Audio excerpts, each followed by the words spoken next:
E20.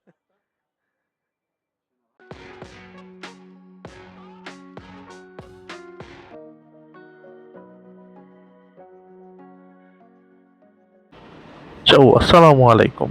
Thumbnail দেখে হয়তো বুঝতেই পারছেন আজকে যাচ্ছে একটি R15M কিনতে। তো এখন আমরা বর্তমানে আছি মগবাজার। এখান থেকে যাব নিউ ইস্কাটন বাইকের যেই শোরুমগুলো ওখানে। ইচ্ছা ছিল অফিসিয়াল R15M BS7টা নেওয়ার জন্য, কিন্তু অফিসিয়ালটার যেই দাম ওটা অন রোড প্রাইস প্রায় 7 লক্ষ টাকা পড়ে যায় এবং আমার কাছে মনে হয় এটা ওভার প্রাইস। সেজন্য অ্যাকচুয়ালি সিভিও বাইকের দিকে যাওয়া। আমরা মগবাজার প্রায় অনেকগুলো শোরুমেই ঘুরেছি, কিন্তু ম্যাক্সিমাম লোকের কাছে এই VS7টা ছিল না। আবার VS7টা থাকলে TFT স্ক্রিন যেটা ওটাও ছিল না। তো ফাইনালি গ্র্যান্ড মোটরসে অনেকগুলো বাইক পেলাম। ডিসপ্লেতে একটা ছিল, সেটাই আগে ইন্সপেক্ট করা শুরু করলাম।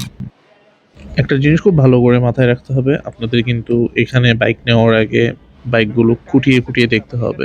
আমরা প্রায় 3টা বাইকের প্রবলেম দেখেছিলাম। প্রবলেম বলতে ফেন্ডারে দাগ ছিল, বডিতে স্ক্র্যাচ ছিল, ওগুলো আমরা নেইনি। যাচাই বাছাই করার পরে এই বাইকটা আমাদের কাছে খুব ভালো লাগলো, ফ্রেশ মনে হলো। এরপরে আমরা এই বাইকটির ইঞ্জিন সাউন্ড শোনার জন্য এটি অন করলাম। এরপর বাইকটিকে রেডি করার জন্য পাঠিয়ে দিলাম এবং আমরা পেপার ওয়ার্কের দিকে চলে গেলাম।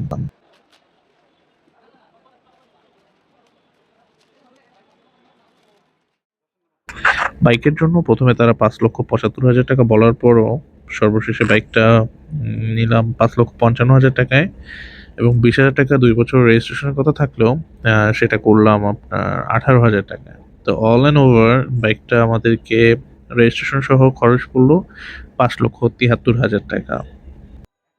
এখানে একটা কথা বলে রাখা ভালো, মগবাজারে অন্যান্য ব্যবসায়ী থেকে আমার কাছে গ্র্যান্ড মোটরস বা মন্ডল ভাই, ওনার ব্যবহার খুব ভালো লেগেছে, স্ট্রেট ফরওয়ার্ড মানুষ। আমার কাছে মনে হয় আপনারা ওনার সাথে কথা বলে দেখলে ভাই হিসেবে উনি অনেক ছাড় দেয়। সো ফাইনালি বাইকটা রেডি। এরপরে চলে আসলাম বাইক নিয়ে আমাদের বাসায়।